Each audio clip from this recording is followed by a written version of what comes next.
Isinuko natin si Rodrigo Roa Duterte sa dayuhan na para bang wala siyang sariling bayan. Since when did the Philippines become a province of The Hague? As far as we are concerned, we're no longer members of the ICC.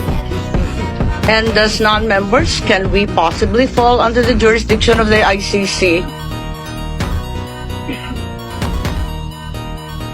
Yes, ma'am, I think, because we, under the... What's the use of signing or ratifying a treaty if it bears no weight? Nagsalita po ang ating mahal na Secretary John Vic na ang nagplano po rito, o yung pagkaintindi namin, itong apat na pinangalanan ang siyang nagplano. I said it was not me. There were other people in the room, but we did not discuss any plans of any arrest. Oh, really, huh? And was that the plan from the very Yes, from the beginning? very what beginning. what was and who was really on top of this? Ikaw ho ba nagplano ng lahat ng ito? Hindi naman. It was a group effort. Secretary Chidoro was there. Secretary Anyo was there too. And the President and I. Sinabi ninyo na hindi kayo mag-isa na nagplano, kundi isang There was no grupo. planning, ma'am. Pero yun ang sabi eh. I said, hindi ako nagplano. Marami May kaming- isang grupo na Ang- nagplano. We were all talking about a rumor, ma'am. And that was all. Rumor lang yon. Yes, ma'am.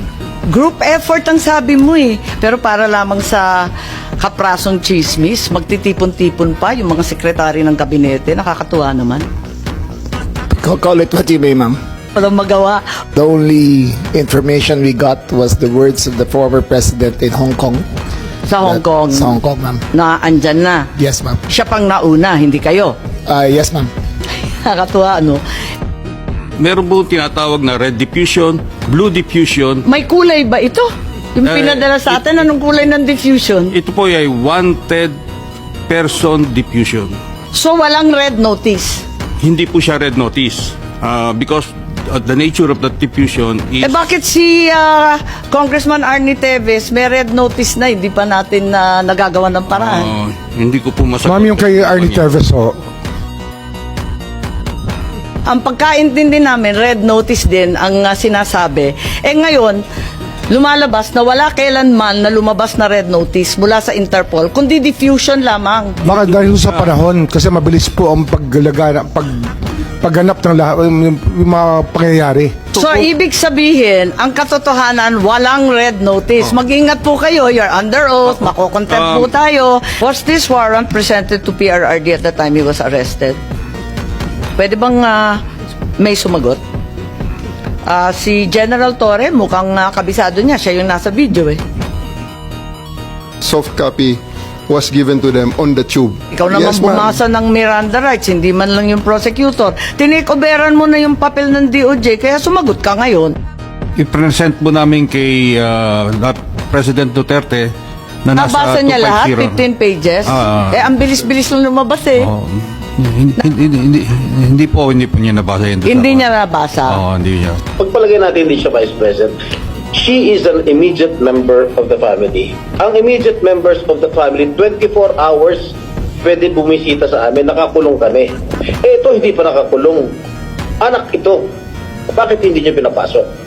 Maliban doon, is this not a violation of RA 7438 that requires that you guarantee access to an attorney? Oh my God. Body Kahit who issued the ano warrant, mangyari, sir. nasa batas yan.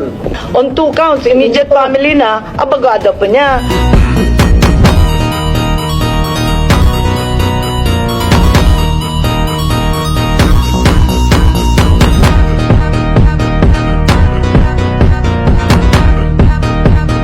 This is bigger than Duterte.